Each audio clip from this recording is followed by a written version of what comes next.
Ja, goeioen en welkom alle jaren. En de meesten op een stream, thuis op Facebook, YouTube, op de site van omroepfriesland.nl. Ek welkom. Meesten in een sale. Dit is een Open-up live en deze giert oer wetter. Want Leeuwarden is waterkampioen. Lauwert is de wetterkampioen. Maar weten we het eigenlijk wel?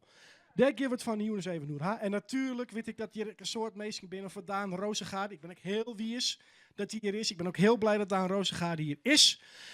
Maar ik ben eigenlijk ben ik nog meer blij dat Marianne er weer is. Hoi Marianne.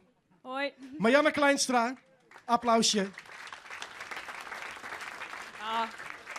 En Marianne en ik zullen die een beetje om elkaar praten. Marianne, als eerste, waar heeft u daar bij? Ja, wie heb ik hier eens bij me?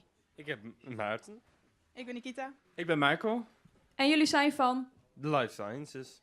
En dat is ook jullie studie? Ja. Oké. Jim hebben je krijg alle keer een bekertje, 2 bekertjes water gaan. De waterproef.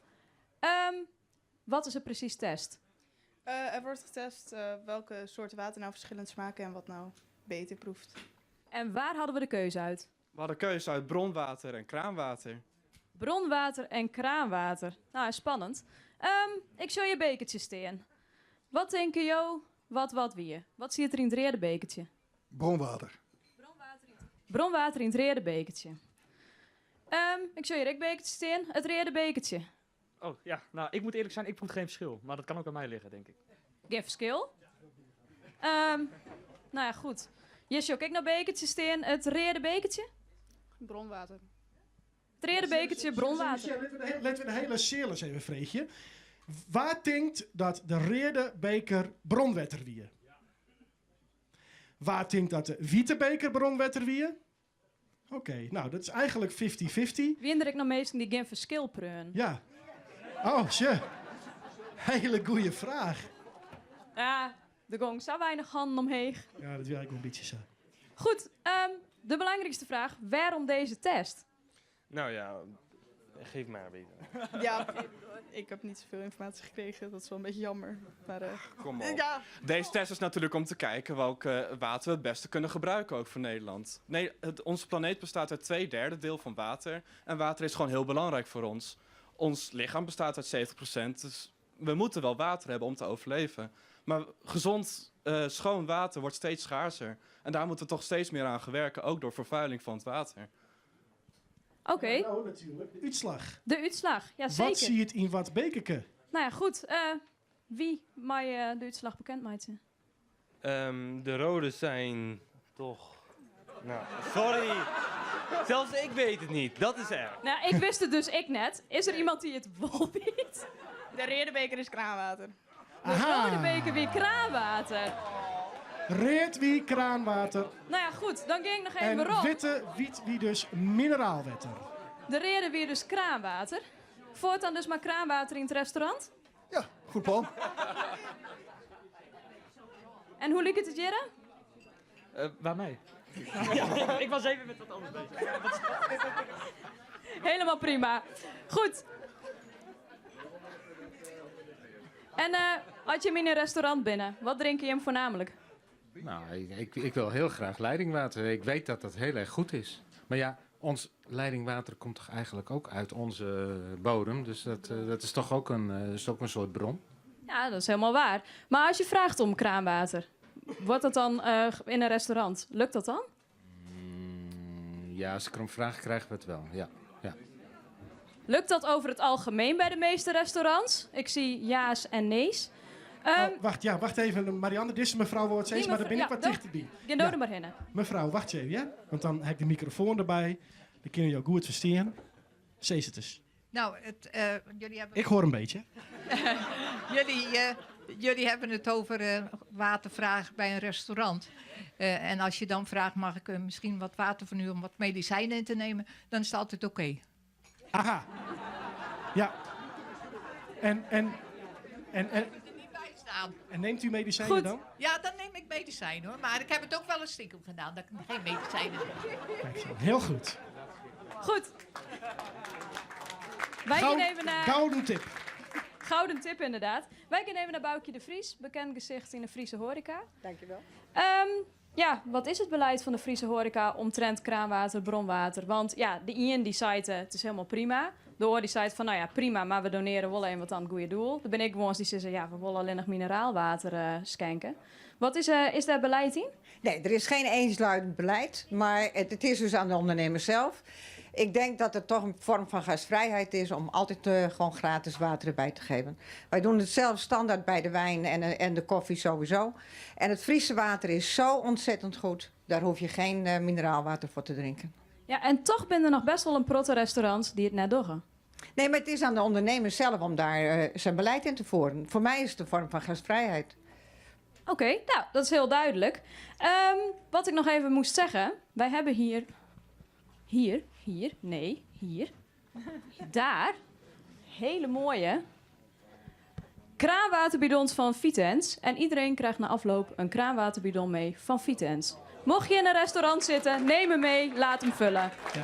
Nou ja, jongens, ik moet eerlijk wezen, de opkomst is zo goed. Ik weet net dat iedereen hier mij krijgt. Dan moet ze er heel raar bij wezen. Maar ja, daar staan ze. Hartelijk bedankt, Marianne en studenten. Studeer verder bij Life Sciences, hoe ik ze. Bedankt. Ik wil uw eerste gast uitnodigen en dan schakel ik even over op het Hollands. Ik ga onze eerste gast uitnodigen. Nodig van de Plastic Soup Foundation. Ga lekker zitten. Zetten we deze hier voor neer. Pak een microfoon, zou ik zeggen. Ze doen het allemaal. Welkom. Zou je heel kort je even willen voorstellen hoe je heet, waar je van bent en wat je daar doet? En dan gaan we het er dan over hebben. Ja. Ik ben Annemarie Nederhoed. Goed te verstaan. En ik werk voor de Plastic Soup Foundation. En de Plastic Soup Foundation, ook al vertellen wat we doen? Nou, weet je wat, daar heb ik een filmpje over. Oh, ja. Oh, dat is makkelijk. Ja, dus dat scheelt weer, hè. Worldwide, an average of 8 million tons of plastic enters our waterways every year. Today, there are over 5.3 billion pieces of plastic floating on the surface of our oceans. As a result, millions of turtles, marine mammals and seabirds die a slow and painful death. They starve with their stomachs full of plastic trash. Other marine creatures that have accumulated plastics and toxins end up as seafood on our plates. This is why everyone must radically change their consumption behavior. Pay attention to product packaging. Replace plastic bags with paper or cloth bags. Recycle plastic and use plastic-free products wherever possible. Are we going to allow the destruction of the Earth to continue? If we act now, there may still be hope for future generations, before plastic, that miracle material, turns on its creator past the point of no return.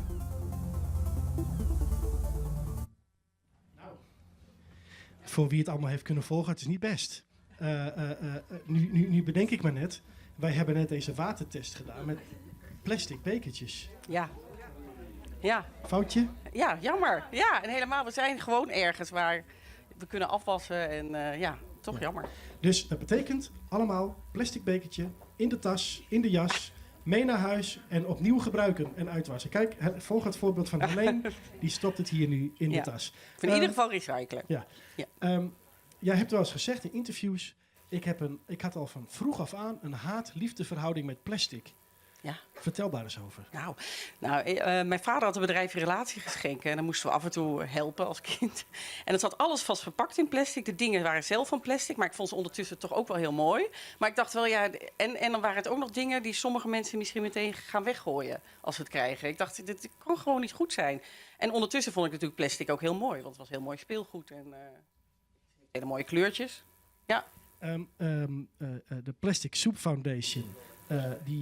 Jullie zijn volgens velen een van de voorlopers wereldwijd in de strijd tegen de vervuiling van plastic. Ja. Daar kom je niet zomaar. Nee. Hoe is dat gegaan? Hoe hebben jullie die koppositie weten te veroveren? Is dat missie, vastberadenheid, marketing? Wat is het? Ja, ik denk wel de missie. Onze missie is het stoppen van lekkage van plastic naar het milieu. En dat willen wij bron voor bron. Dus 7 jaar geleden zijn we opgericht. En als eerste campagne zijn we toen begonnen met Beat the Microbeat. En dat gaat over kleine plastic stukjes die fabrikanten in cosmetica doen. Dus dat zit in scrubs, maar ook in tandpasta. En daar zijn we toen een grote campagne mee begonnen met een app waarmee consumenten kunnen scannen of er in producten plastic zit. En meteen zijn we in overleg gegaan met industrie. Dus wij werken samen met de industrie en met de politiek en proberen op die manier dingen te veranderen. En inmiddels wordt die app in 40 landen gebruikt door 92 NGO's. Dus, geweldige resultaten. Dus En er is een ban op microbeads in Amerika en in Engeland. En in Nederland staat het in het regeerakkoord iets over microbeads. Dus. En hoe blijf je daarbij bij? Hoe blijf je zeg maar steeds met die topleiders, met industrie praten, op de juiste plek komen? Hoe doe je dat? Ja, goed in kaart brengen. Waar zitten nou die bronnen? En het verhaal heel goed houden. Onze oprichter heeft heel veel jaren televisie gemaakt. Dus die weet hoe het is om mensen te beïnvloeden. En als je kijkt naar wat er in de oceaan bijvoorbeeld ook heel veel zit. Dat zijn vezels die met synthetische kleding als je die wast. Dus daar hebben we EU-gefinancierd onderzoek gedaan. En wij waren de partij die de resultaten daarvan naar buiten heeft gebracht dit voorjaar.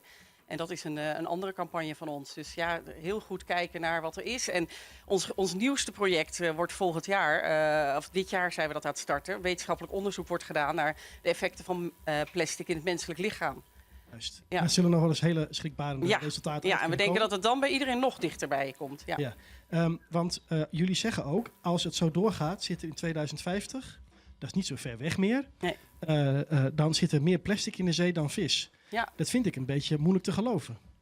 Ja, nou, het is echt waar. Ik kan het zo niet narekenen voor je, maar het is helemaal uitgerekend. En als we zo doorgaan, de plasticproductie die verdubbelt weer in de komende jaren. En we moeten gewoon andere materialen ook gaan gebruiken. Ik bedoel, plastic zal altijd bij ons blijven, want het is gewoon een heel belangrijk materiaal. Maar voor heel veel dingen zijn goede alternatieven te vinden. En wat kunnen wij hier dan allemaal nu, kijk, ik zie allemaal geschrokken gezichten.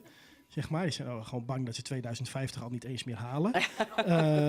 Ik zie het aan jullie hoor. Wat kan iedereen hier nu vanavond, als ze thuiskomen, gelijk doen? Nou, in december hebben we een nieuwe app gelanceerd. Je kan sowieso onze oude app gebruiken, Beat the Microbeat. Maar we hebben een nieuwe app, My Little Plastic Footprint. Dus denk aan My Little Pony, maar dan Plastic Footprint. Dat is, My Little Ponies zijn ook van plastic. Ja, dat is waar. Daar is een website bij, plasticsoep.info. En een app. En daar zit een quiz in met heel veel informatie over plastic. En dan kun je allerlei pledges aangaan. Van ik ga vanaf nu nooit meer water in een fles kopen. Of ik ga op mijn verjaardag geen plastic rietjes gebruiken. En allerlei andere pledges. En die kun je op social media delen. Er zit heel veel kennis in. En er zitten allerlei helden in die dit ook gaan delen. Ja, ik zie mensen de telefoon al pakken. My Little Plastic Footprint. Ja. Wat hebben we hier? Dit is van een kunstproject. Wij maken af en toe een supermarkt van materiaal uit het water. We zouden het heel leuk vinden om dat in Leeuwarden ook te doen. En dit is en dan halen we het plastic, maken we het schoon. Ja hoor, ja. Wel weer teruggeven. Want het is water uit Antwerpen, uit de haven. Ja, en daar zit heel veel nurdels in. Dat is van de industrie, de plastic industrie. Het grappige was dat wij gingen dus dat plastic schoonmaken en rebranden. En je komt er binnen en dan lijkt het net een supermarkt. Alleen is het allemaal leeg en allemaal gerebrand met gekke labels. En in Antwerpen vonden we heel veel 1,5 liter flessen, maar in Nederland eigenlijk vrijwel niet. Dus dan zie je, statiegeld werkt. Juist. Het krijgt waarde. Wat hebben we hier? Ja, dit is plastic soep uit Hawaii. Iemand zei net, best wel mooi eigenlijk. Ik heb eerlijk gezegd zelf ook een kettingje gevuld ermee. En dan is het ook best mooi, maar in onze oceanen moet dit niet zitten. Nee, dit geven we ook even door. Geef het wel weer terug. Het is natuurlijk demonstratiemateriaal. Laat het ook niet vallen, maar het komt uit Hawaii. Ja. Bij plastic soep moet ik ook al denken aan deze jonge man. Wie weet wie dit is? Kijk, Bojan Slat zegt maar in koor. Heb ik daar ook iets mee te maken? Ja. Nou ja, we zijn natuurlijk. Het is heel bijzonder dat er 2 van dit soort organisaties uit Nederland komen. Want dat is uniek in de wereld. En wij komen elkaar heel vaak tegen. En het is op zich natuurlijk een heel mooi initiatief. Alleen, zou je even kunnen uitleggen voor de mensen die niet weten wie het is en wat het initiatief is? Ja, Bojan heeft op zijn 16e bedacht, dit kan zo niet met dat plastic en ik vind dat het opgeruimd moet worden. Dus hij heeft drijvende armen en inmiddels heeft hij heel veel miljoenen bij elkaar om het ook echt te ontwikkelen. Dus er is een pilot geweest in Nederland en nu is hij dat in San Francisco aan het doen en in juli gaat hij live. met de eerste. En dan gaat hij het opruimen en dan wordt het door boten opgehaald. En, Ja, het is een soort grote centrifuge of zo, of zeg maar een soort gootsteentje wat in het water wordt ja, gemaakt. Door het water zelf, de stroming, komt het allemaal bij elkaar. Ja. En, maar er is natuurlijk heel veel van het piepkleine plastic. Dat wordt heel lastig om eruit te halen. En nou ja, er is gewoon zo ontzettend veel. Dat het is heel mooi dat het eruit wordt gehaald. Maar het is, we moeten bij de bron stoppen ook. Hey, en als jij dan de zee ziet, wat zie je dan? Water of plastic? Water. Ja, maar je kan er wel van genieten. Heel erg. Met al die feiten die jij weet over wat er allemaal in zit. Ja, daarom doe ik dit. Omdat het zo mooi is. En in Friesland ook.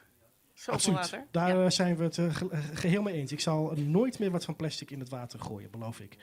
Nee. Hartelijk dank. Annemarie Nederland, Plastic Soup Foundation. En, bedankt. En je moet maar even kijken hoe je die flessen nog weer terugkrijgt, want ze zweven door de zaal.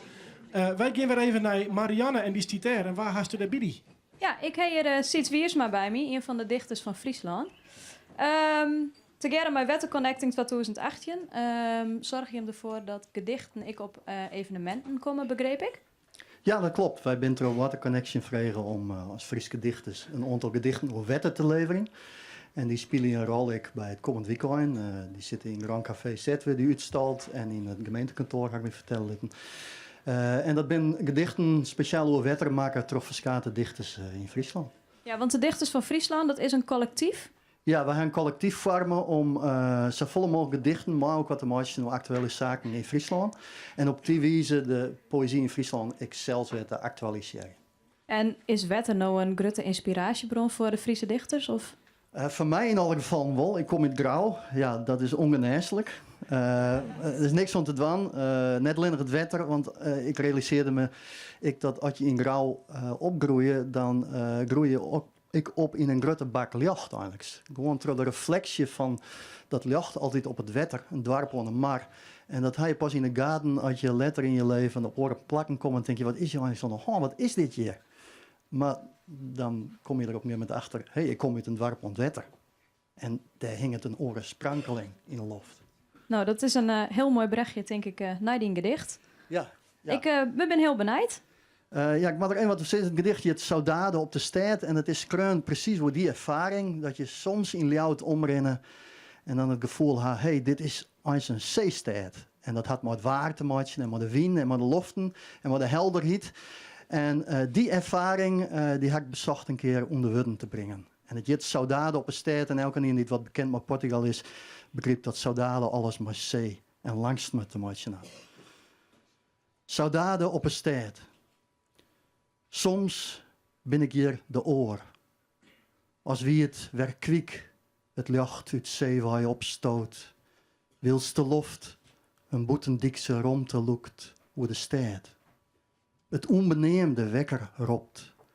De stritten braak van Wjeskinlissen. En de egen van voorbijfietsende vrouwen naar oors ene hing je. Dan neem ik de Emma-kade Noord. Rin voort bij de giganten het gevang, sjoch de lietse driehoende imperia aan. Zelfs al Matadema wie weerom kwam, als soks doe op het eerste bilke hier. De grut curator, aan het eind van de tijd, bedeelt der mool en malke. Nog dieper in de rommen van de wiek, bestiert dien weerslag onder, achter mij. Daar deel ik met de schilders het gelijk van domwaai dichter te wijzen, voor een ene soldade op een stad. Het om een nochte uit spiegelglazen, want het is het nooit wat weensk dobben skinken. Dan rin ik de Emma-kade Zuid het paard waarom. Er binnen meesten bij het soort om hier van sirenen onvast te binnen. Het is maar een kanaal. Men kan de wienen net vielen wollen. Het schip een hoes liedje litten. En moi trouw de skyline te meten. Maar de kobben krieten. Dankjewel. Applaus. En Siets komt Azen ook nog een keer waarom. Want hij had nog een gedicht voor u. Van de dichters van Friesland. En deze wetgedichten binnen zijn café Z te Sjen en in het stadskantoor, stadshuis, gemeentehuis. Dat, nou, hoe dat ik maar ietsje weer. Wiebe, hoi. Applaus voor Wiebe, dames en heren. En de rest. Ja, maar ik heb je vertellen, Jim hitte toch al je Wiebe? Ja, moet ik hierin praten of moet ik daarin praten? Nou, doe je maar even, Wimi. Jim hitte toch al je Wiebe? Ja, dat is Wiebe achter de drums. Wiebe Daan zeg maar, en Wiebe Florian. Hartstikke mooi. Wiebe, Wiebe en Wiebe. Wiebe, het gaat je hem van de boeg. Je bent heel hut on het werk. Fretten van alles uit, treden een soort op. Wat ben de plan van je van dit jaar? Nou, we staan van de morgen in de kranten, want wij gaan in maart een week lang 20 huiskamerconcerten, Jan. En dan aan het eind van het jaar nog een keer 18, dus 20 en 18.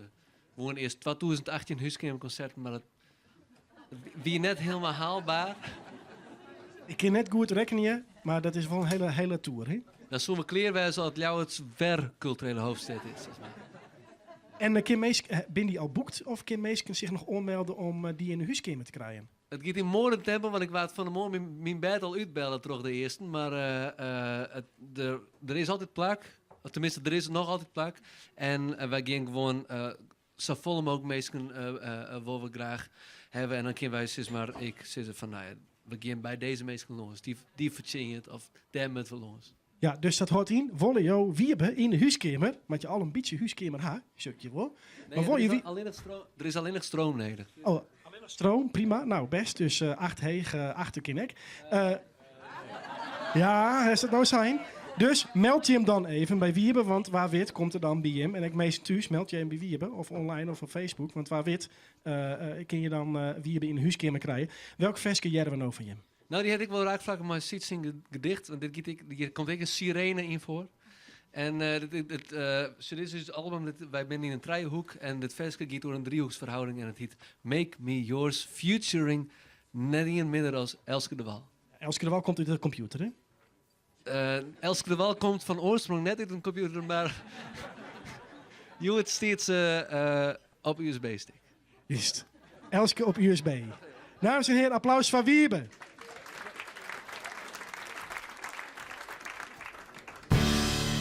Ze stiert voor mijn door. Ze vallen voor de stad. Ze wacht het keurig aan en beweegt niet.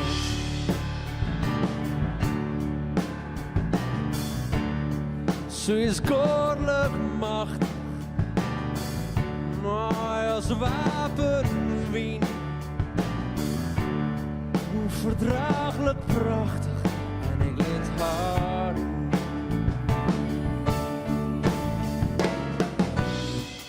Ze spiegelt het spul dat ik zo graag verliezen wil.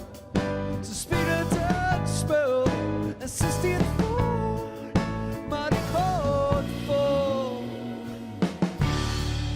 Ze wil maar heel ding. Een appel van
Wiebe. Fantastisch. Laat hem maar even zitten, de kinderen. Ze komen echt nog een keer. Waarom? Ondertussen ga ik hier iets krijgen. Lieka's orenmeester in de zeel. Hoor het eens even omheen. Waar had er al hier in? En waar wilde nog in? Ja, Wietse. Ja, daar, die tafel, die krullenbol daar. Die tafel, ja, breng maar in, hè. Want Marianne, don't wist wat dit is, hè. Tenminste, nog haast die Bidi, die weet wat het is. Als het goed is, heb ik inderdaad hier bij me die dit weet. Naast mij staat Joris van Rainbeer. Als ik het goed begrepen heb. Ja. Rainbeer.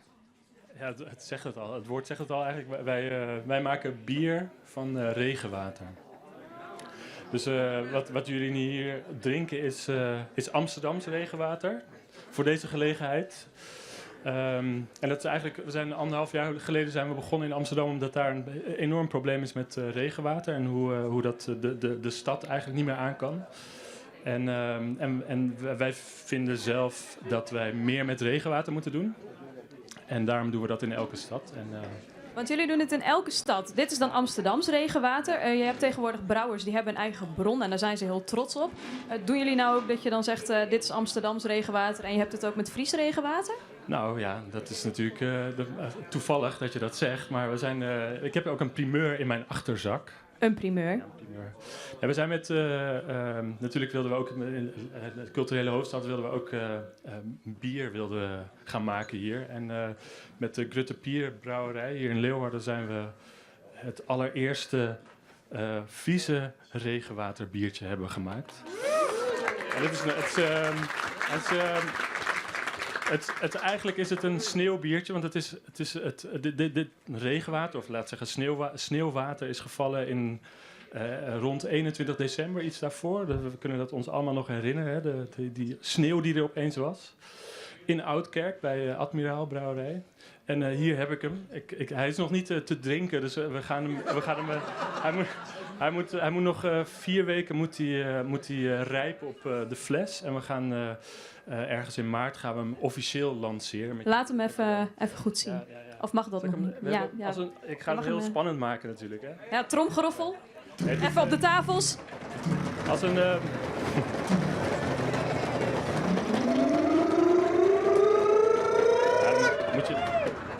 Dan moet je er wel ophouden met, toch? Nee, als een ode aan de Friese waterschappen en de Friese boezems hebben we hier de Friese boezem. Ik zal met foto.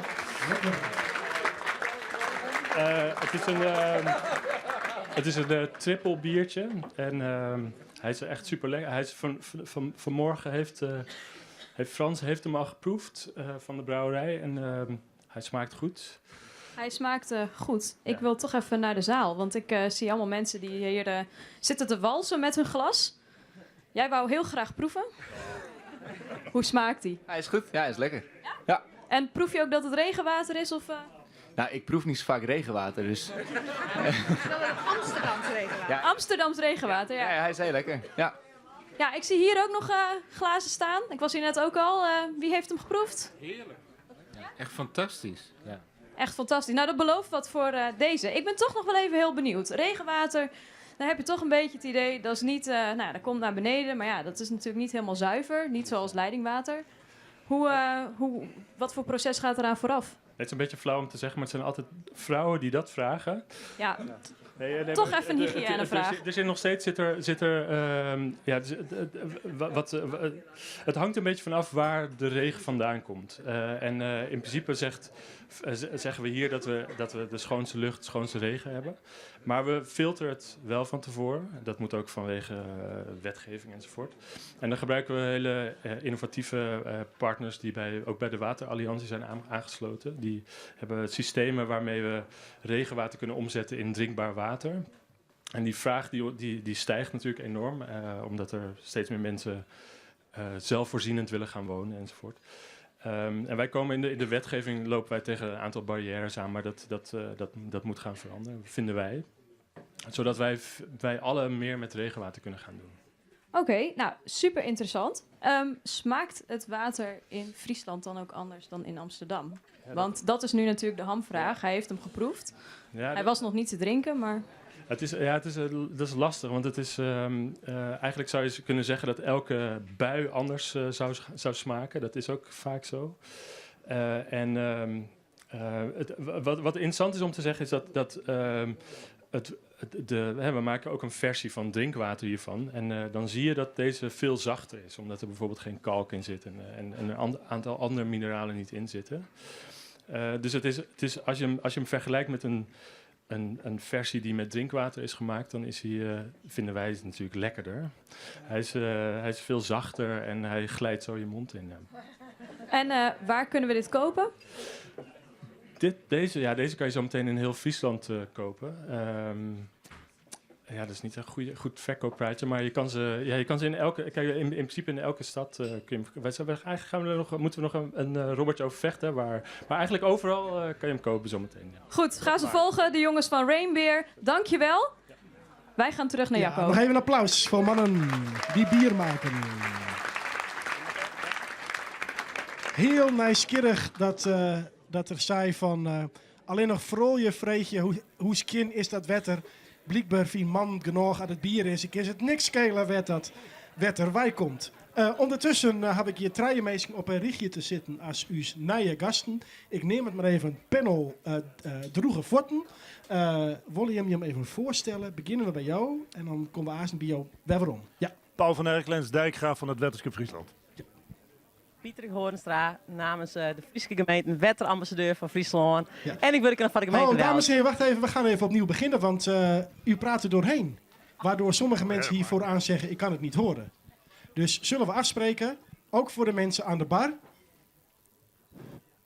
Zullen we afspreken, ook voor de mensen aan de bar? Die nog steeds er doorheen praten, van Omroep Friesland. Goed voorbeeld. Zullen we even afspreken dat als de gasten spreken, u even luistert. Dank u wel. Goed, kunt u het ook horen. We beginnen even opnieuw. We beginnen even op een nij. Ja. We hebben het panel droege voeten hier zitten. Waar binnen jou en van waar binnen jou? Ik ben Paul van Erklens en ik ben dijkgraaf van dit mooie Wetterske Friesland. Pieter Hoornstra, ik ben een wetterambassadeur van de Friese gemeenten. En ik werk nog bij de gemeente Ljouwert als riolering ambtenaar. Wauw. En ik ben Floris Bogart, ik ben lector bij de Hans Hogeschool en ik ben ook adviseur bij Touw. Ja. Ik zei panel droege voeten. En ik geef het samen meer over haar. Want wetter betekent natuurlijk net alleen nog om te drinken of om bier van te maken of vervuild wetter. Wij hebben meidje mij wetterpeil vanzelf. En daarom zullen we even naar de actuele ontwikkelings. Want dit zijn de recente beelden uit Parijs. Werd ze toch volle minder droege voeten haar.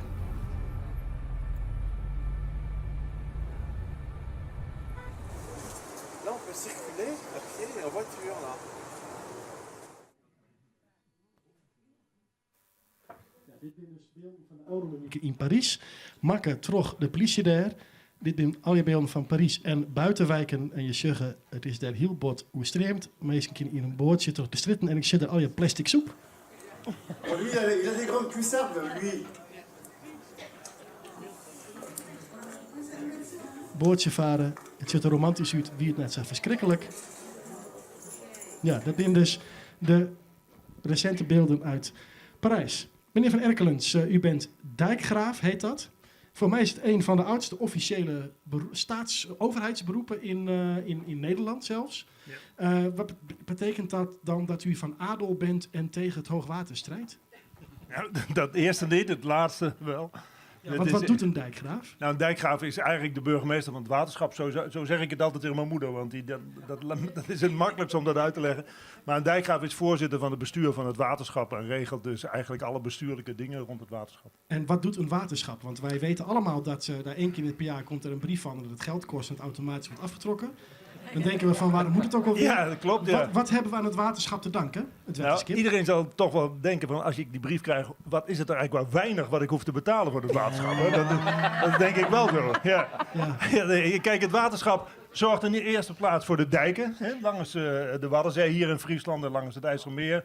Maar ook langs de Boezem. Daar liggen allemaal regionale kades, dus dat noemen we ook wel dijken.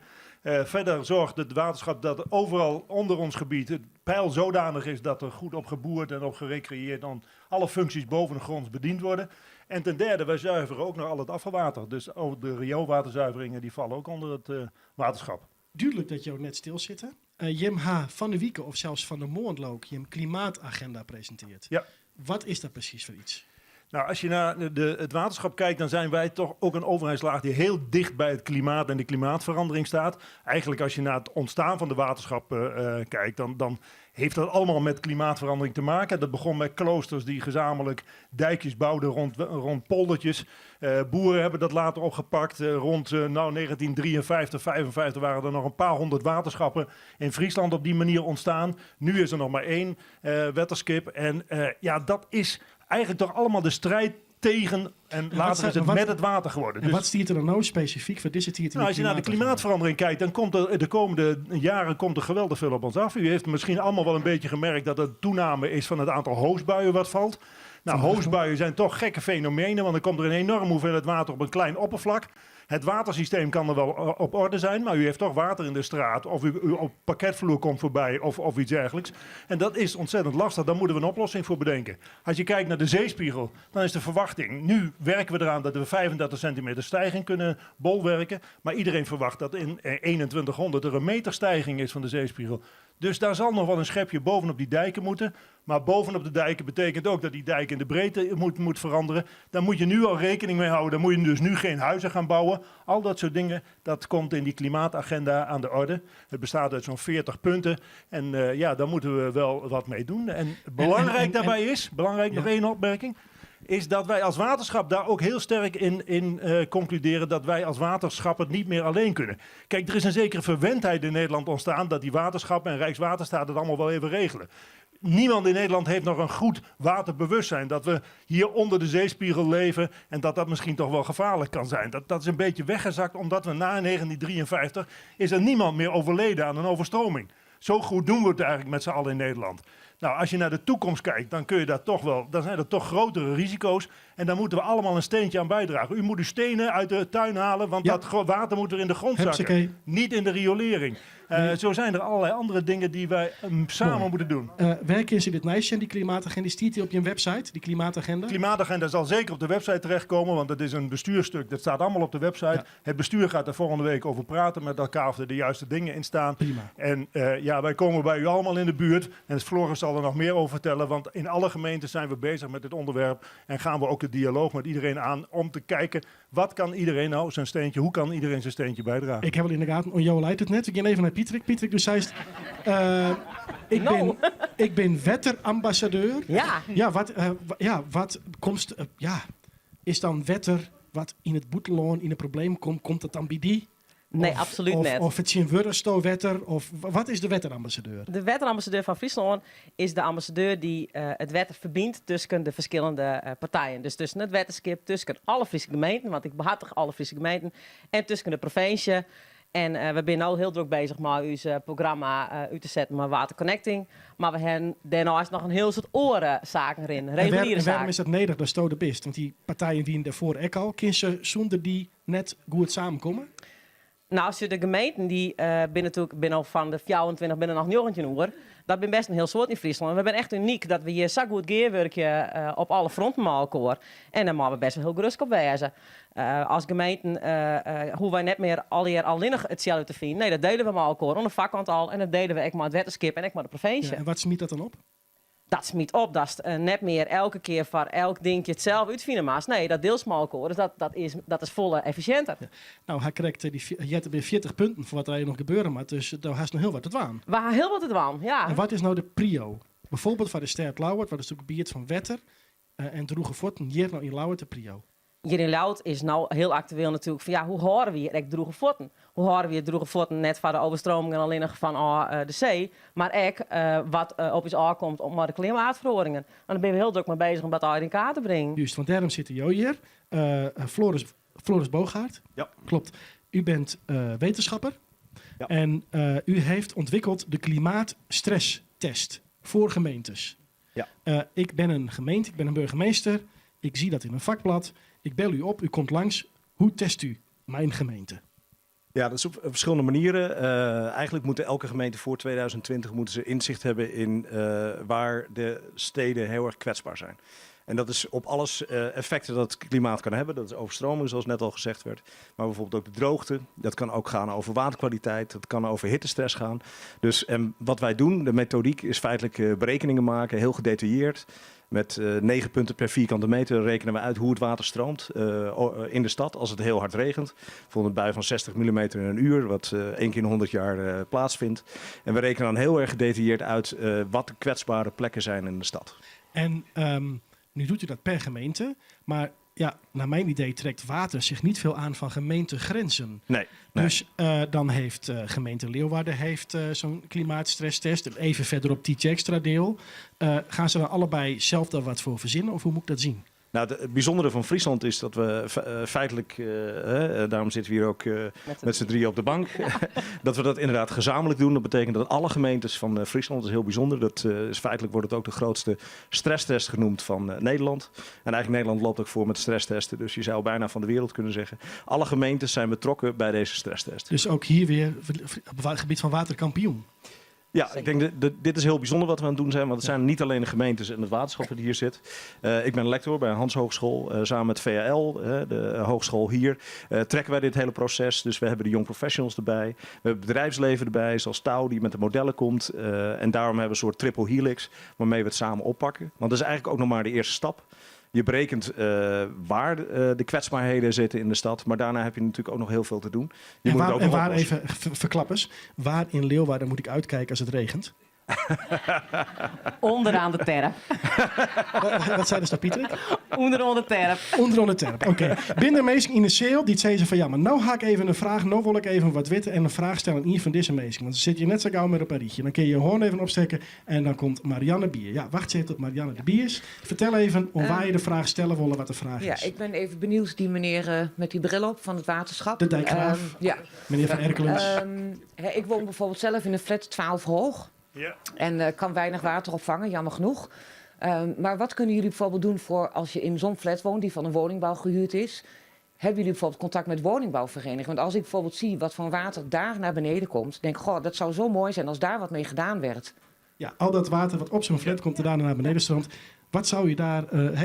Ja, nou, eigenlijk is dat ook wel onderdeel van de stresstesten die Floris behartigt. Kijk, een belangrijk onderdeel van die stresstesten zal zijn, als er een hoosbui valt, ontstaat er veel regenwater wat naar beneden komt. En wat nu in Nederland bijna allemaal nog de riolering in gaat. En het gevolg is dat het niet bij uw flat, maar een straat verder eruit bulkt. En daar dus de parketvloer van die mevrouw meeneemt. Dat is dus een probleem. Daar moeten we dus wat aan doen. Dus een groot punt zal zijn, hoe krijgen we zoveel mogelijk regenwater uit die riolering? We gaan waarschijnlijk in de komende jaren allemaal afkoppelprojecten starten. Dat kan in Friesland soms heel eenvoudig. Hè? Wat is afkoppelen? Afkoppelen wil zeggen dat je nu regenpijpjes hebt die op de riolering zijn aangesloten. Als je daar een zaag in zet en een pijpje naar het oppervlaktewater maakt, dan heb je het afgekoppeld. Juist. En bij grote dakoppervlakten, omdat je in Friesland bijna overal oppervlaktewater hebt, zijn er van dat soort projecten heel makkelijk uit te voeren. Ik weet zeker dat die mevrouw nu al namens de bewonersvereniging van de flat aanbiedt als testflat. Kijk, dus zo meteen maar even praten. Heeft er nog iemand? We hebben nog tijd niet voor één allemaal vraag. nu meteen die pijpjes doorzagen, hoor. Jawel, gewoon doen. Daar is nog een vraag achter in de zaal. En de microfoon houdt Marianne Beet. Ja, alsjeblieft, ik wil mijn vraag in het Engels Is stellen. goed. I'm British, shortly to hopefully get Dutch nationality. I've lived in Ireland and Britain. We have huge flooding problems. You guys know more about water management than anyone else in the world. We're in a European cultural capital. Please, what are you doing to help those countries that really don't have a clue what to do with their water? Ik ga even de vraag vertalen. Ik zal het even vertalen. Je hebt het al begrepen, maar toch van de meesten. Dat is Claudia. Claudia komt dus uit Groot-Brittannië. Het in Ierland wennen. Zij heeft altijd maar problemen met uw stromings. Jim haar niks. Wanneer ging je erheen om te helpen? Zal ik deze pakken? Should I do it in English? Or... Nee? Oké. Ze verstaat Hollands. Ja. Nou ja, ik doe veel Europese projecten. Dat betekent dus eigenlijk dat we ook niet alleen zoals we in Friesland zijn, maar ook met heel veel steden uit, met name ook uit Engeland overigens, veel Interreg-projecten onder andere. Ik hoop dat dat blijft, overigens, met de Brexit natuurlijk. Ja, Interreg Maar- is samenwerken als wetenschappers in heel Europa. Ja, precies. De kennisuitwisseling daarbij. Een van de dingen die wij onder andere doen is we slimme dingen, bijvoorbeeld bij flats, die wij hier hebben, die wisselen we uit. Dus we mappen bijvoorbeeld de goede oplossingen. En we proberen ook deze oplossingen verder te brengen door het uit te wisselen met verschillende mensen op leuke manieren. Dus er zijn websites zoals ClimateScan, waarbij daar staan al 2000 verschillende oplossingen die je zou kunnen toepassen door het regenwater te bufferen, maar ook hergebruiken, bier van te maken. Hè? Alles wat we hier hebben gemerkt. Dat zal zeker in Groot-Brittannië aanslaan om er bier van te maken. Ik denk dat we die kant op moeten gaan. Dames en heren, voor ons panel even een groot applaus. Blijf nog even rustig zitten. Ja. En we gaan weer over naar het tweede gedicht van Siets. Vannacht is het precies 65 jaar geleden dat in Zeeland en Brabant en Zuid-Holland de dikken brutsen. 65 jaar geleden, vannacht precies. Ik dacht van de moment dat ik de kranten lees, ja, daar maakt toch wel beziek een gedicht door te schreeuwen, want was denk ik de titel dichter net wurg. Ik heb het bezocht, het is misschien al net wat het definitief wurm had, maar dit is wat het nou is. Wettersneedramp, 65 jaar geleden. Het wetter komt. Het ben maar treien worden. Treien, die gewone worden. Het wetter ben ik van 65% kom ik jong bij die? Komt het wetter dan? Nee, net bij u. Hoe zou het wetter vielen als het echt komt? Als het eer in een superstorm? Als een herseninfarct? Als het, nee, uit een onbestemd voorgevoel des al dagen maar tangelen ziest? Als een iepen vallen moelen? Het kwam als een mist, zei de vrouw die het doorlibben. En haar huid nooit wegzeeg. Het kwam deer stil. Het wie nere nacht. Het wie sterrende koud. Dat er 4 dagen later een bootje kwam dat us van Zouderhelle kreeg ik een teddybeer. Us huid wat 6 weken later weer omvoen in een sleet. Het ben maar treien worden. Dee wetter. Dee wetter. Dee wetter.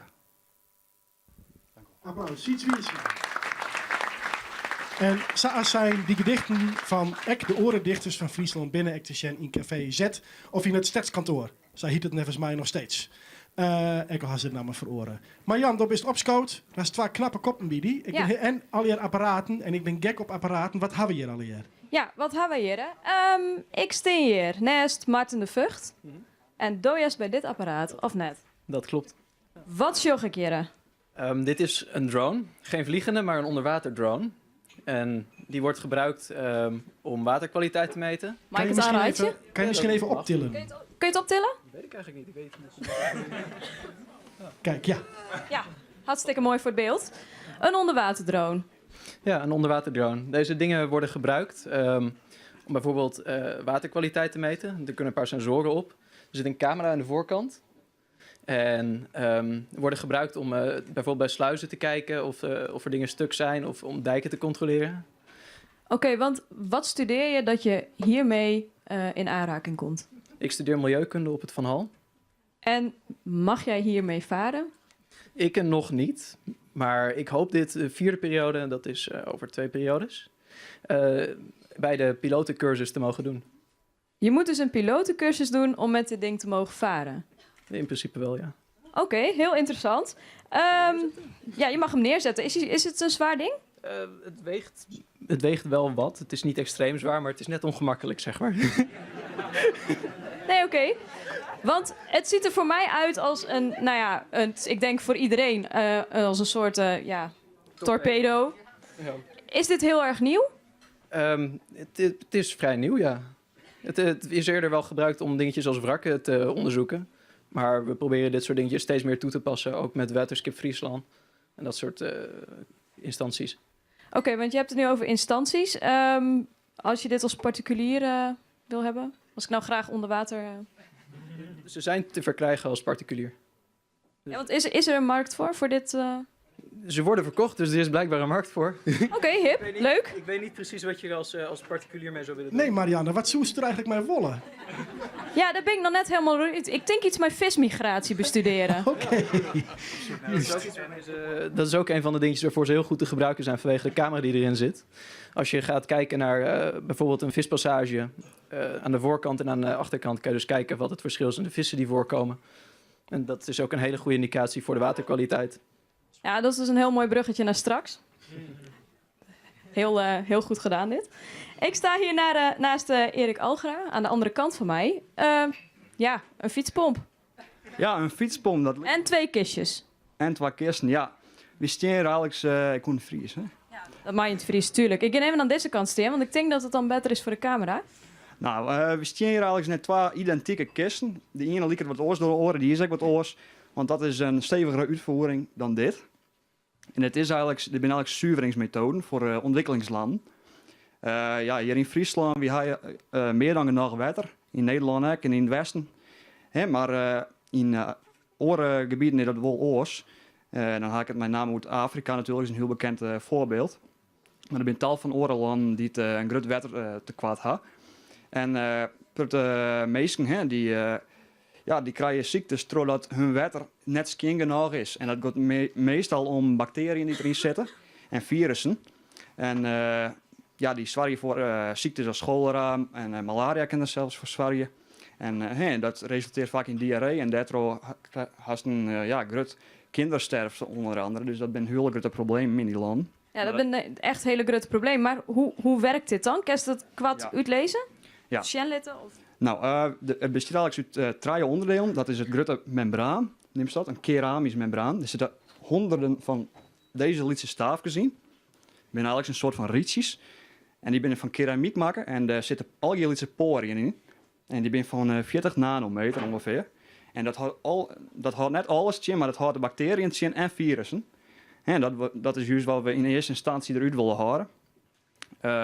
Zout en alles gaat er doorheen, dus voor zeewater is net geschikt. Dus in eerste instantie had je een grote bak hierboven, die hing hierboven. En dat is vult met oppervlaktewater, verontreinigd oppervlaktewater. En door de druk wil het naar onderen en gaat het door die litse buisjes in. Het water stijgt hier omhoog, het gaat van binnen de buisjes naar buiten. En dat gaat hier dan via een overloop door een UV-lamp. Dit membraan houdt in eerste instantie al 99% van alle bacteriën en virussen in. Dus dan is het eigenlijk al goed om te drinken. Maar als controle hebben we nog een UV-lamp. Dat is zo'n lamp. En wat die eigenlijk doet, die heeft geen bacteriën. Maar die zorgen dat het DNA van de bacteriën zo ontast wordt dat ze zichzelf net kunnen reproduceren in het lichaam. Mocht ze het opdrinken. En wat is nou het mooie van dit systeem? Pruttenfilters die must laten we voortgooien omdat ze vies binnen worden. Maar nu komt de fietspomp in actie. Want na een dijk gebruiken en dat ding kan, elk kan 600 liter schoon water maken per dag. Dus dat is enorm vol. Ze worden dan gebruikt. Ze worden al gebruikt in squalen en alle je oren gebouwen. Maar aan het eind van de dijk ben die rietjes van de binnenkant helemaal vies worden. Dus wat doet dan? Dan gaat ze een keer pompen. Dan komt de druk op deze fles te staan. Ongeveer, je kent het 6 bar. En dan druk je hier op een knop op de zijkant. En dan doet deze kraan eerst dicht van tevoren. Druk je op een knop en dan gaat in één keer die drukt het water, wat eerst uit het rietje naar de boeten kwam, drukt het water van naar de binnenkant van het rietje toe. En die neemt alle smarrigheid mee en dat gaat onderuit door de druk. En zo krijgen we dus geen water. Dit ding is dus al in gebruik?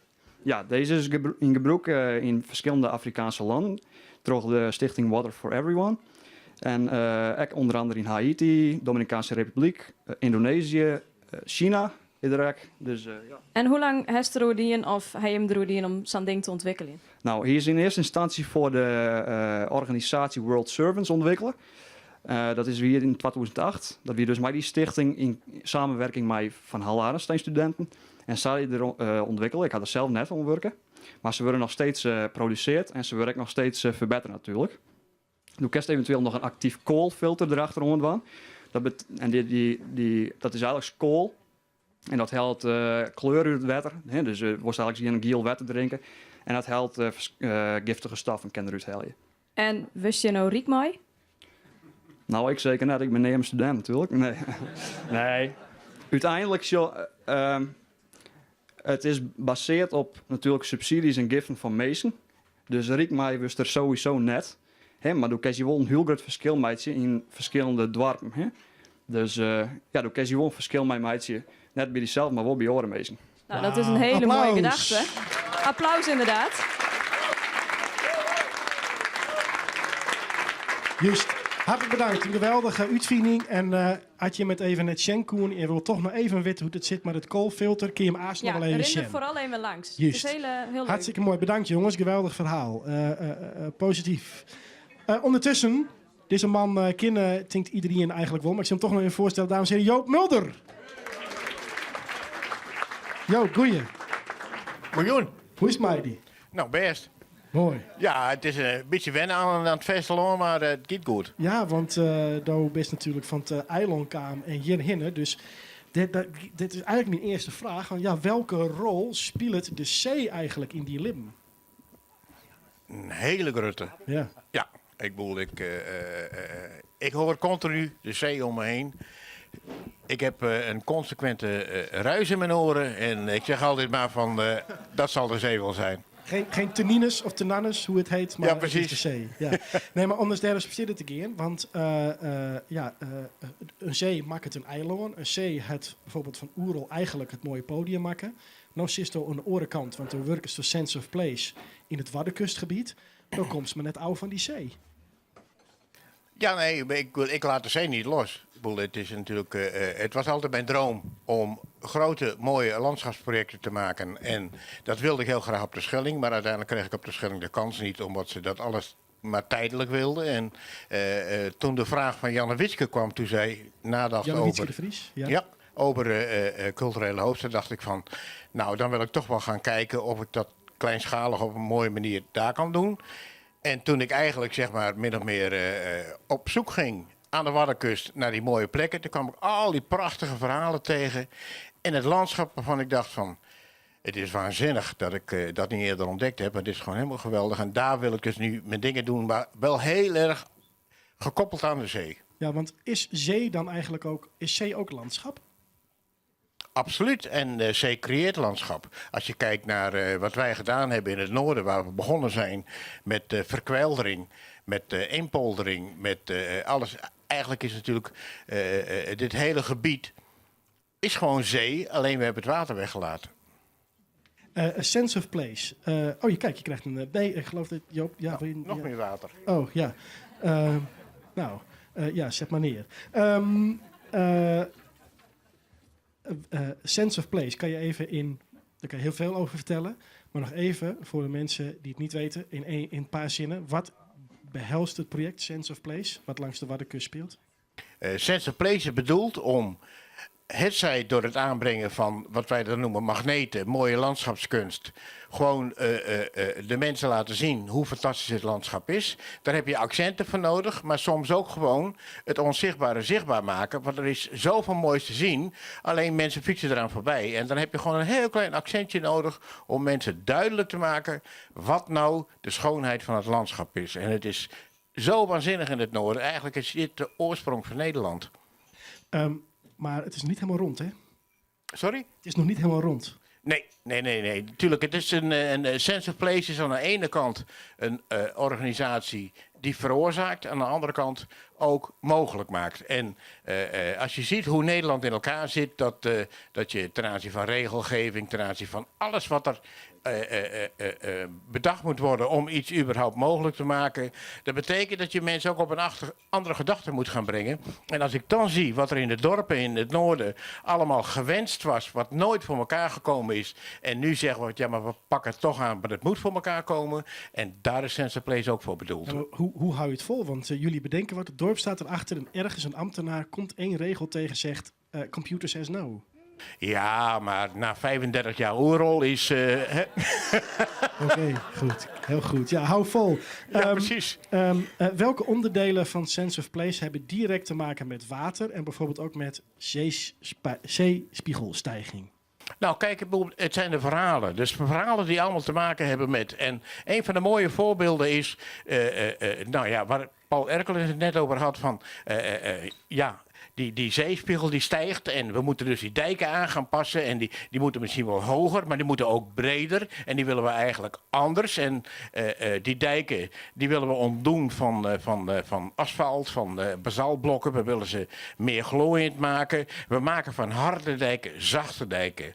En toen dacht ik van, in 1997 op de Rietveld Academie was een kunstenares. En ik mocht gaan begeleiden in een eindexamen. En die heeft een heel mooi beeld gemaakt van een liggende vrouw. Die moest midden op de Flevopolder komen. En die dacht ik van, als ik die erbij weet te betrekken, dan heb je een hele mooie liggende vrouw in de vorm van een dijk van een wijf. Ja. En die kan dan vertellen het verhaal van wat een zachte dijk moet gaan worden. En komt die er ook? Die komt er, absoluut komt die er. Ja. Ja, alleen het heeft even tijd nodig. En ja, mooie vrouwen hebben altijd veel tijd nodig. Kijk. Joop Mulder, met deze wijsheid sluiten wij af. Nou, prima. Geweldig. Dames en heren, Joop Mulder van Sense of Place. Blijf nog heel even zitten, Joop, want we gaan even naar de andere kant. Nou ja, je mag ook wel vertrekken, ja hoor. Marianne, wie heb jij daar bij je en wat gaan we doen? Wat gaan we doen? Een powercollege van Tjalling Dijkstra, projectmanager van de nieuwe Afsluitdijk. Over vismigratie. Ja, over vismigratie. Ja, en Tjalling, we praten een power college, hè? Want Tjalling... Power. Ja, power. Dus dat bij Ipen doen we dat in 3 minuten. Begin ik. Dus ik zou zeggen, 1, 2, go. De Oudstedijk, daar komt die vismigratierivier, die komt uit de plak. Dat is een enorm groot project. Het grootste project wat er ooit in Friesland West had. Ooit 1,2 miljoen werd er de komende jaren geïnvesteerd in wetterveiligers. Zaallicht. Die wetterveiligers en elke keer orenprojecten. Volgende sheet maar even. Waardoor we ze al, wie maakt ze daarna je energie? Dus mevrouw uit Engeland die woord van waar kennen wij Sjen wat die Nederlanders al hier kennen. Oudstedijk, 32 kilometer lang etalage van wat Nederland al hier kennen op het gebied van waterveiligheid, energie en wetter, economie en wetter, toerisme en wetter. En daar Rozengaarde, die had er ook allemaal ontwerp geweest. Die had er een prachtig mooie sloesgebouw en daar voor van maken. Hartstikke mooi. Volgende sheet. Hier doen we dan de vismigratie. 90 jaar hebben wij een grote fout maken met de onlis van de Oudstedijk. Want we zijn vergeten dat ik vis migreren moest van het zwierte water van de rivieren. En die vis die luts van de zee tot onder de bergen daar in Oostenrijk en Zwitserland. En door de onlis van de Oudstedijk koer het net meer. Hebben we er een hudde daam in gegooid. En dat was een grote fout. We wisten het niet beter toen in de tijd. We hadden hier informatie over. Inmiddels wordt de statistieken die wijzen dat de stand van visken echt gigantisch snel naar beneden te gaan is. Daarom bouwen wij is dat die kronkel? Dat is de vismigratierivier, die kronkel. Die komt bij Carnevedersand. Dat is een mini-rivier oorgang tussen het zwierte water uit het IJsselmar en het zoute water uit het water. Daar kan de vis migreren, je kan wennen in dat brakke systeem onder de oorgang van het zoute naar het zwierte of van het zwierte naar het zoute. En zo kan zij dus 24 uur per dag, 364 dagen in het jaar migreren van de zee naar het zwierte water. En dat is hartstikke belangrijk, want die vis dat is een belangrijk element in de hele voedselketen van visken en neem maar op. Dus het is hartstikke belangrijk dat we daar goed om werken. Er moet een boel gebeuren, want die is van maar. Nou, we hebben een heel Leeds Power College. Mat even snel, heb ik begrepen. Wil je maar een volle meer weten. 1 maart is dus Afsluitdijk Watercenter wordt daar openen. Daar kan je volle meer informatie vinden over de Oudstedijk, maar ook over de vismigratie weer. Dus kom al hier om daar te zien. Wauw, dankjewel. En ondertussen hebben we hier weer Wiebe, maar net alleen nog Wiebe, want daar heb ik nog Daan op drums, Florian op bas en Moeg en Wiebe van Zels. Applaus. Dit nummer is een vervolg op het eerste nummer van het album, dus ja, dat zal het net vullen. Maar het is een heel lang verhaal, maar het gaat over iemand die waarom in het tijd reist en probeert iemand te redden van een ongeluk, maar hij is krekt een beetje te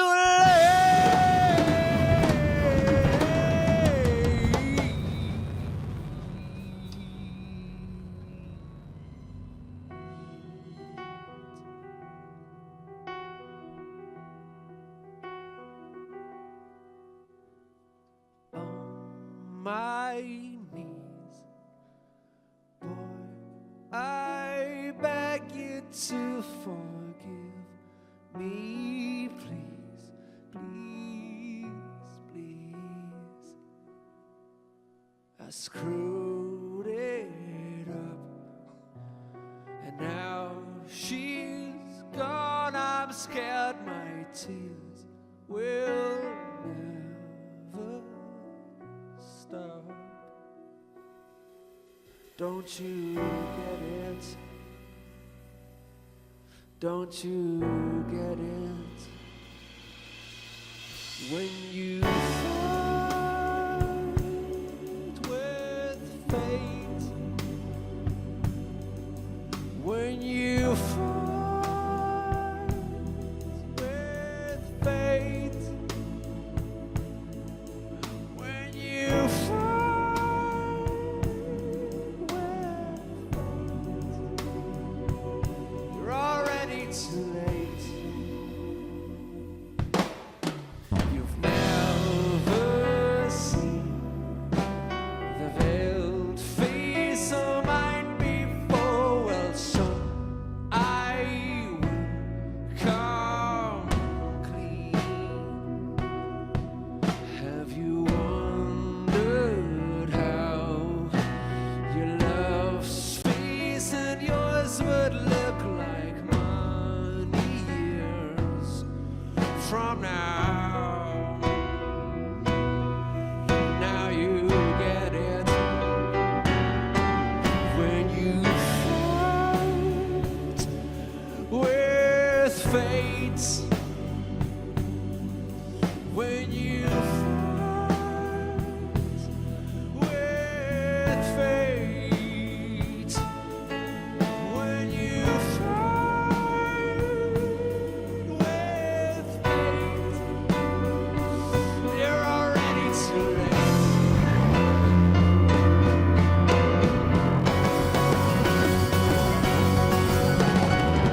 For 30 years I've cried on her pillow, and I've failed every day to find some sort of love to stop my tears, to defeat our desires, to go back to that godforsaken street and be too late.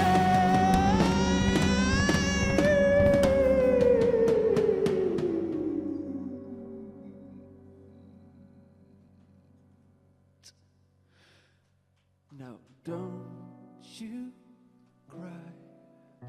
Get out of here. Don't live like what if and had I'll be gone, and I'm so sorry, but we just have to move on.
voordeel van Holland.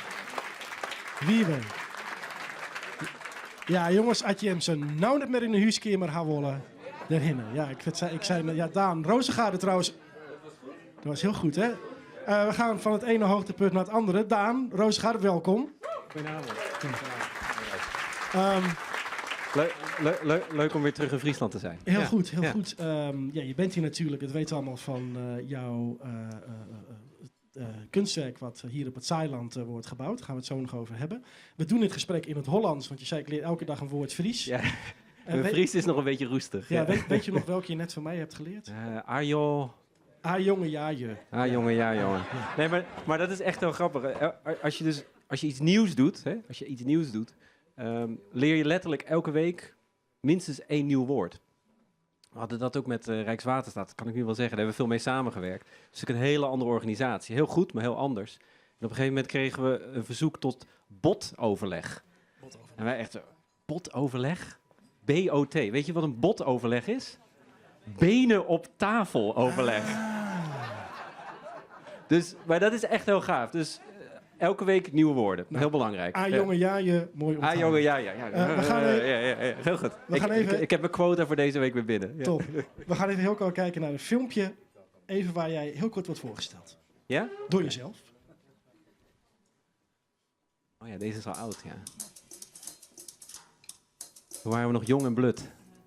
Heel lang. A voluntary prisoner of my own imagination. So I'm sort of obsessed with to personalize, to customize the world around us. I like using tech to do that and to make environments which are sort of responsive or intuitive in the same way as I'm reactive to the world around me. The biggest challenge, I think, is somehow you have an idea. It's sort of a taste in your mouth of which you do not know the ingredients. And you want to drag that into reality. Preferably, I would have liked to plug a 3D printer in my neurons to speed up that process. Unfortunately, this is not the case yet. So the biggest challenge is to merge the worlds of fantasy and pragmatism, and to materialize the dreams you have in your brain. My name is Daan Rozengaarde. I'm the founder of Studio Rozengaarde. Nou, je ziet er nog steeds heel goed uit, hoor. Hier, bijna niet meer te zien door het zaallicht, maar ik zal het even omschrijven. Een beetje dimmen? Ja, kan het licht gedimd? Dan zien we het even. Kijk. Daar komt meer? Hij. Nog meer? Nog meer, daar komt hij tevoorschijn. Doe maar heel even uit. Gaan we ruzie met de cameraman krijgen? Maar. Daan, wat zien we hier? Hier zien wij de 60, of een stuk van de 60 heftorens.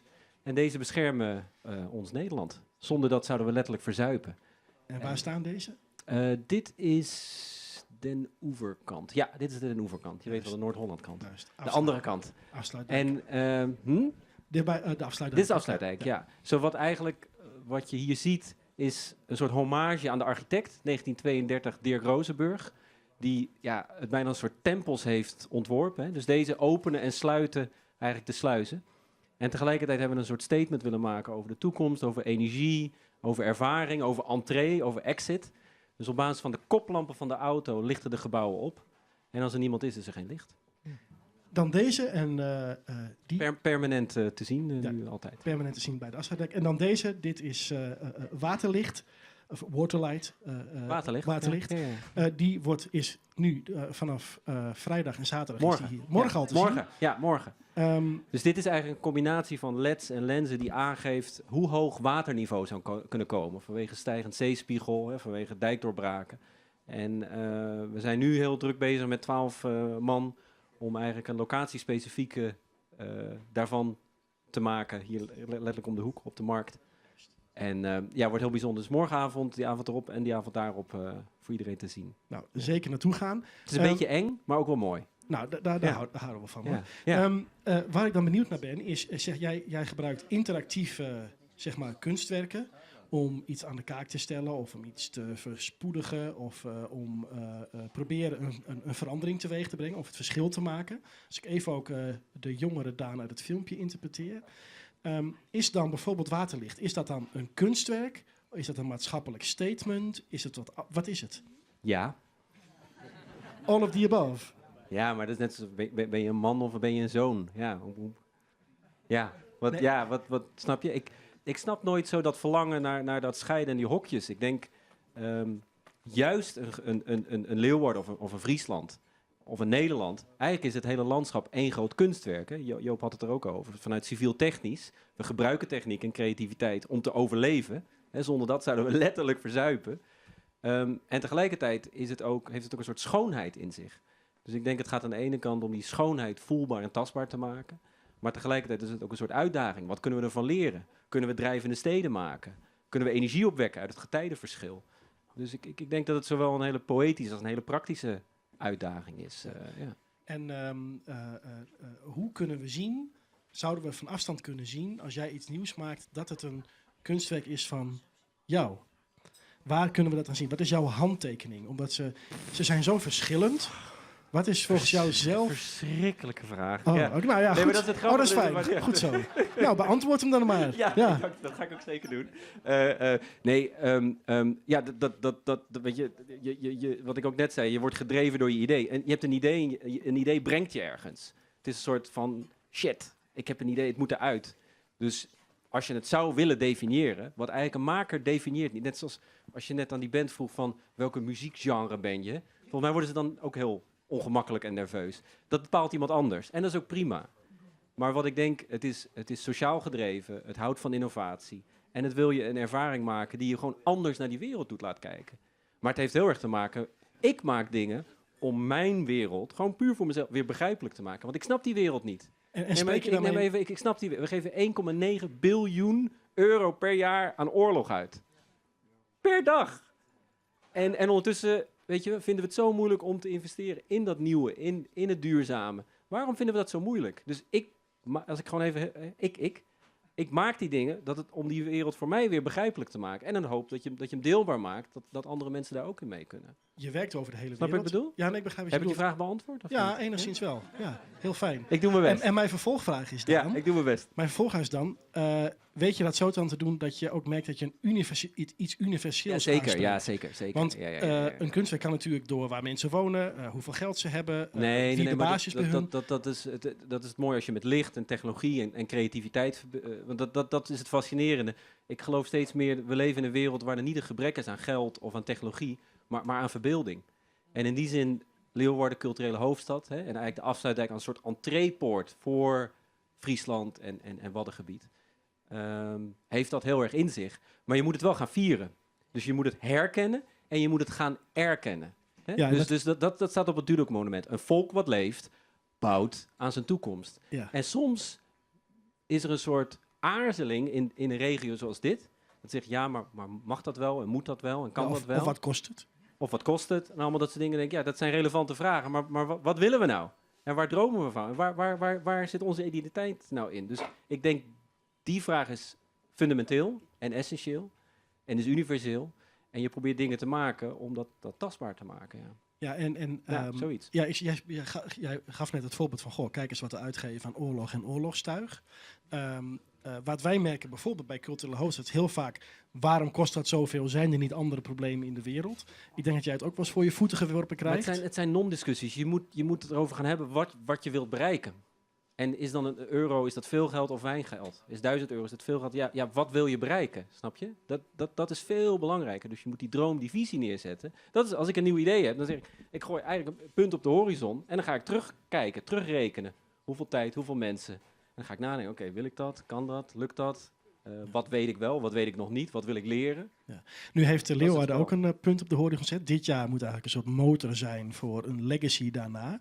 Ja. Nu is dat een proces wat je al heel vaak hebt doorgemaakt over de hele wereld. Wat zou jij makers hier, mensen die hier zich inzetten voor culturele hoofdstad, wat zou je ze voor tip kunnen meegeven om dat punt ook te gaan bereiken? Het is één grote bloody schatkamer. Maar je moet het wel gaan doen. En wat bedoel je daar precies mee? Nou, u begrijpt het al, maar ik wil het toch wel even weten. Leg dat eens nog eens uit voor mij. Oh. Nee, dat gaan we lekker met z'n allen zelf uitzoeken. Mooi, dat is prima. Nou, 2018. Ik heb hier een schatkamer aan mensen zitten. En ik denk dat hier veel mensen ook gekomen zijn omdat jij hier bent. Daarom zijn ik zo blij ermee. Zijn er mensen hier die zeggen, nou, dit wil ik toch echt nog vragen. Hier droom ik van om te vragen aan Daan. Daar is Marianne met de microfoon. Dus kan je nu je hand opsteken en een vraag stellen. Je hebt nu de kans. Kijk, daar. Ja, die mensen die oorlog willen voeren, die willen ook iets bereiken. Zeker. is allemaal planeet aarde. En ik zeg ook niet dit is goed en dit is slecht. Maar het gaat erom dat je even ophoudt met over geld praten, maar meer kijken wat wil je bereiken. Dat is meer wat ik bedoel te zeggen. Het zijn een soort non-discussies waar je snel verstrikt in raakt. En daar moet je gewoon voor uitkijken. Ja. Hier is nog een vraag vooraan van Sjoerd. Ja, die is daar, Sjoerd. Ja, Joop Mulder heeft moeite met de overheid. Heb je tips voor hem? Scheren? Nee. Nee, ik wou dat ik zo'n baard had. Ik heb helemaal geen baard. Het is heel vervelend. Nee. Ik denk wat heel belangrijk is, en ik heb dezelfde interacties als Joop heeft, die iedereen heeft. Het zijn verschillende werelden. Iedereen heeft gelijk, niemand heeft gelijk. Dat boeit ook niet zo. Ik denk wat wel heel mooi was, toenmalige minister Melanie Schultz had, de afsluitdijk zou worden verbouwd. Daar waren ze heel lang mee bezig. En ergens in het gesprek met het ministerie van IEM, van OCMW, de provincies, de nieuwe afsluitdijk, stond het verlangen om, ja, maar we willen niet alleen functioneel verbeteren, maar we willen die schoonheid van die prachtige zenlijn in de rivier versterken. Nationaal, maar ook internationaal. Dus daar kwamen ze mee. Ze hadden die droom, maar ze wisten niet precies wat. En ik denk, zodra je die definieert en ze daarop aanspreekt, is dat je kompas. En je praat een andere taal, maar zolang je dat punt op de horizon hebt, dat helpt je. Het is niet altijd makkelijk. En we hebben een hoop geleerd. Maar het staat er wel. Ja. Ja, een botgesprek. Je leert nieuwe woorden. En ik heb hun ook weer nieuwe woorden geleerd. Ja. Deze mevrouw hier die net de slinkse medicijnentip had, heeft ook een vraag. Dat heb ik gemist. Hoor. Ja. Daan, ik neem aan dat je dat niet alleen doet. Je hebt een team achter je staan. Onder andere onze kleindochter is ook bij jou geweest. En heeft veel met het afsluiten. Wie was dat? Dat is Iris van der Wal. Oh, ja. En die heeft heel veel ook met de afsluitdijk bezig geweest. Leuk, natuurlijk, maar dat is 2,5 jaar geleden. Ja, precies. Maar dat is toch heel veel voorbereiding. Ja, we zijn er 3-4 jaar mee bezig Ja, daarom zei ik, jullie zijn heel veel voorbereidingen. En dat is dan heel leuk. Ja, er zitten nu zo'n iconen afsluitdijk. Je begint met 2-3 mensen, dan ga je naar 20 mensen toe, dan ga je naar 30 en uiteindelijk zitten er 300 man aan en vrouwen natuurlijk. En hetzelfde nu met waterlicht. Hè. Er lopen nu, 8-9 mensen. Dus het is mijn job om de droom te definiëren, hè. De smaak in de mond. En dan ga je kijken, het boodschappenlijstje. De eerste pannenkoek mislukt altijd. Hè. En uiteindelijk heb je je Michelin 1 sterrengerecht en wordt die deelbaar. Maar ja, het is altijd een collectief, natuurlijk. Volgens mij doet niemand echt iets alleen, toch? In deze wereld. Ja. Nee. Oh, dat is goed om te horen. Fijn dat ze het tof vond. Nou, jullie pakken zo het foto al. Nee, maar ze viel met de boter in de neus. Of met de neus in de boter. Ja. We hebben hier nog een vraag. Grote fan. Dus de eerste avond waren wij op de afsluitdijk. Nou, betoverend. Een week of 3 geleden reed ik er weer overheen. En toen was het lang niet meer zo mooi schitterend. En toen dacht ik, Waar hebben we het over, sorry? Over de lichtjes op de afsluitdijk, de lichtbaan, op de sluizen, de tempels, waar we het over hebben vanavond. Maar het wordt vies. Ja, echt wel. Het vellen is er af. Ik ben er elke avond geweest te kijken. Het enige waardoor het zou kunnen, ik kan me niet reproduceren wat jij hebt, want ik ben ook gaan kijken, of we zijn gaan kijken, is dat de maan, volle maan of niet volle maan erin heeft. Maar er zit een toplaag op, net zoals een verkeerssport die hem schoonhoudt. Dus, maar ik ga vanavond nog even kijken. Misschien... Maar we hebben gewoon een onderhoudscontract. Je zet een hoge drukspuit erop en dan kan je weer door. Ja, klaar. Wacht. Door ermee. Laten we ook de oorzaak bij onszelf zoeken. Maar misschien moet de auto gewassen. Ja.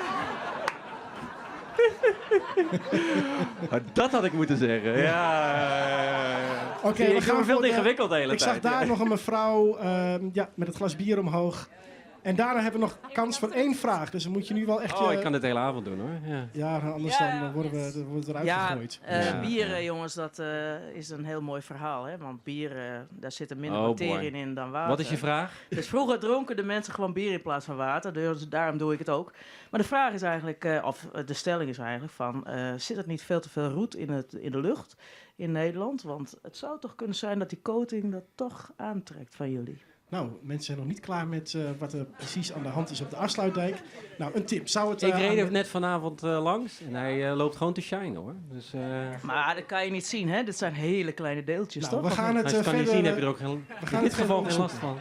Geen idee dat dit de kwestie zou worden vanavond. Maar fijn dat er zoveel... Maar wat gaan we nou doen in 2018? Die vraag heb ik nog steeds niet beantwoord gekregen.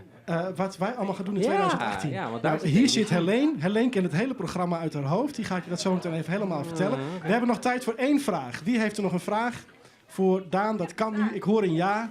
Ja, zijn we heel graag. Zijn we heel graag. Ja, Ik kom er even moet heel eruit. asociaal overlangs tussendoor. Pieterik, de Oh, waterambassadeur. je houdt hem vast, hè, deze keer. Ja. Daan, ben je net op het plein nog geweest? Ik ben zo nieuwsgierig hoe het eruit ziet. Ik ben natuurlijk van Water Connecting. En wij hebben dit allemaal gemaakt met Leuk. elkaar. Dat jij hier nu eindelijk bij ons bent. Ja, nee, leuk. Heb je nog gekeken? Ja, nee, ik was hier om, hoe laat kwamen we aan? 7:30, 8 uur. Maar we zijn wel tot 1 uur of 1 of 's nachts bezig, hoor. Vannacht. Dus dit is een soort generale. Eigenlijk ben je, sorry, lang antwoord. 80% van de tijd ben je bezig met het onontwerpen. Dus het weghalen van lichtvervuiling, het tweaken, het tunen. En morgenavond is je showtime, maar... Dus je kan gaan kijken, maar ja, morgenavond is die af. Het is eigenlijk nooit af. Maar, en we hopen even los van de schoonmaakvragen die we volgens mij gewoon gaan tackelen. Nee, dat moet ook. Ja, dat is prima. Gaan we dat doen. Volgens mij doen we dat ook. Is dat we iets maken waar we trots op zijn. Als we niet investeren in nieuwe ideeën en als we niet snappen dat creativiteit ons echte kapitaal is, verzuipen we. Hè? Letterlijk. En dat zijn de gesprekken die we volgens mij nog meer met elkaar moeten voeren. Met name in dit gebied. Ja, ja, fantastisch. Okay. Een hele goede aanrader ook voor 2020. Applaus voor Daan Roosegaarde. Dankjewel. U kunt dus zo eventjes gaan kijken, maar dat hoeft niet. Want wij hebben hier nog DJ Ruiz. Waar is hij, de DJ? Nou, die zal zo wel oppoppen. Dus we draaien nog even plaatjes zo. Kunt u nog allemaal even naar luisteren en nog even een borrel drinken. Oren wieken binnen de weer. Volgende week zijn we er weer. Dan is het onderwerp Friesk Black, hè? Klopt dat, Matthea? Ja. Orenwieken is het onderwerp Friesk Black. En daarin stellen we de vraag... Kun je zwart wezen en Friesk tegelijk? En hoe is dat eigenlijk? En het is eigenlijk voor het eerst dat we alleen nog maar Friezen mijn kleur on het wit litten hoe het is om Fries mijn kleur te wezen. Shuma Rouse komt ek, de jongeres die nou mij van The Voice of Holland. Brabo Neger komt. Zwarte Jannes uit Klasina Veen komt ek. Brabo Neger is een cabaretier uit Tilburg. Oké. Juist. Dus kom langs, dan kan je hem leren kennen. Bedankt alle heren en nog een applaus voor uw haatgast.